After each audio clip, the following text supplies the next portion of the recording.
Bien-aimés de Dieu, la paix soit avec vous. Nous sommes arrivés aujourd'hui au 6e dimanche du temps ordinaire année A.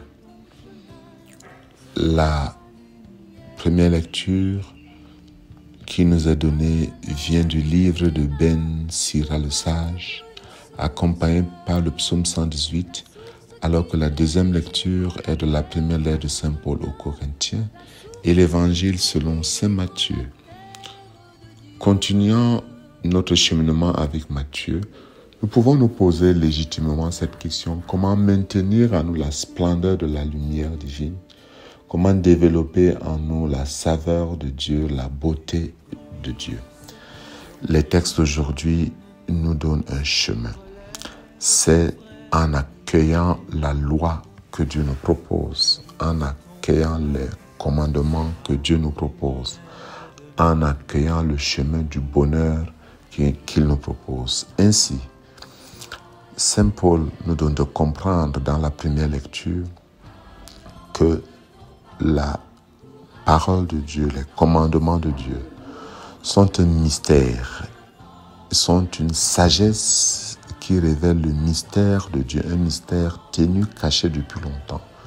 Ce n'est pas un mystère qui a commencé à un certain moment, mais qui existe depuis avant les siècles et qui a pour objectif de nous donner de participer à la gloire de Dieu, à la splendeur de Dieu. Mais cette sagesse qui est révélée en Jésus crucifié, mort et ressuscité, ne peut nous être donnée que par l'Esprit Saint, car l'Esprit scrute le fond de toutes choses, même les profondeurs de Dieu. C'est donc une sagesse qui dépasse l'homme. Mais quelle est cette sagesse? Dans la première lecture, nous comprenons comment Ben Sira présente la loi révélée à Moïse dans les 10 commandements qui sont comme, et ça il faut le reconnaître, un bouquet que le peuple saint a reçu, mais qui était aussi sagesse des nations environnantes. Il s'agit de prendre cette sagesse dont disais-je comme des balises qui nous permettent de nous tourner vers Dieu, comme la possibilité pour l'homme d'exercer un choix pour la vie. Ceci nous donne de comprendre un certain nombre de choses. La première, c'est que le mal est extérieur à l'homme. L'homme est créé pour la vie, pour le bonheur. Mais l'homme est libre de choisir de faire du mal ou de faire le bien, libre de choisir Dieu ou de le rejeter. Certes, c'est un mystère, mais c'est un mystère qui nous donne de comprendre une chose. Dieu est certes tout-puissant, mais la toute-puissance de Dieu est amour.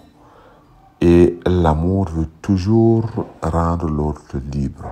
C'est dans la liberté que l'amour se révèle le mieux. Alors l'homme a toujours, et nous l'avons expérimenté, comme le disait Jean-Michel Cancan, qu'un cœur me dit monte, un cœur me dit descend. Tous nous avons expérimenté cette liberté de choix. Mais pour nous guider dans le choix, Dieu nous a donc donné, en déversant d'abord son amour dans notre cœur qui est l'Esprit Saint, il nous a également donné des balises, les 10 commandements.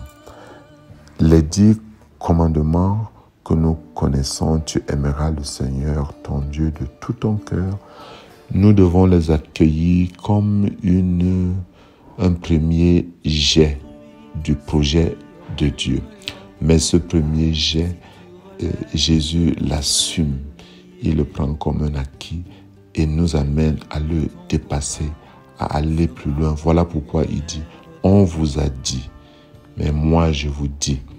Il n'est pas question d'annihiler ce qui est acquis de la richesse, de la révélation de la pensée humaine. Non. Voilà pourquoi Jésus dit, je ne suis pas venu abolir, mais accomplir. On a donc comme une progression. Tu ne tueras pas.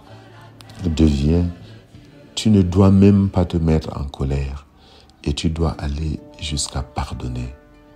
Tu ne commettras pas d'adultère, c'est un fait, mais nous sommes appelés à aller plus loin. Nous ne devons même pas y penser et nous devons éduquer notre regard à la pureté.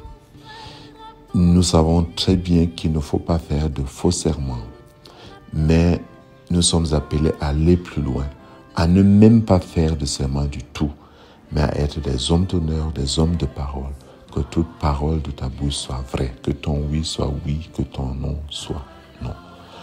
Aller plus loin en se laissant guider par Dieu, c'est une sagesse que l'humanité a du mal à accepter. Aller plus loin en fixant le regard sur Dieu, en fixant le regard sur Jésus. C'est une sagesse que ceux qui dominent le monde, comme le dit Saint Paul, n'ont pas compris et se détruisent. En fixer le regard sur la sagesse divine en se laissant guider par ce désir de donner le meilleur de nous-mêmes selon le plan de Dieu, nous amènerait à comprendre qu'on ne peut pas être heureux en construisant un monde où la loi naturelle n'est pas respectée. Par exemple, en décidant d'accomplir des actes contre nature, en promouvant comme les autres disent, le mariage pour tous, alors que Dieu a créé l'homme et la femme. Aller plus loin, c'est respecter la vie humaine. Oui, c'est respecter la sacralité de chaque vie humaine. Aller plus loin, c'est refuser de construire des monstres qui sortiront de leur cage et penseront qu'ils peuvent se permettre de tout. Et ceci signifie que dès le départ, être capable de faire régner la justice, de refuser l'impartialité. Nous sommes appelés à construire une nouvelle société. Et Jésus nous invite à franchir une étape pour que le royaume de Dieu vienne. Si le dessein de Dieu est bienveillant, comme le dit Saint Paul, cette bienveillance nous amène à nous unir en Jésus-Christ dans une communion forte, mais à créer également une communion entre nous, selon le plan de Dieu. Et que Dieu, en ce jour, nous comble de son amour, afin de nous tourner vers la recherche de la beauté divine, de la vérité divine, de la justice divine, de la loi divine, afin de construire une société merveilleuse. Et que Dieu Tout-Puissant vous bénisse, au nom du Père et du Fils et du Saint-Esprit. Amen.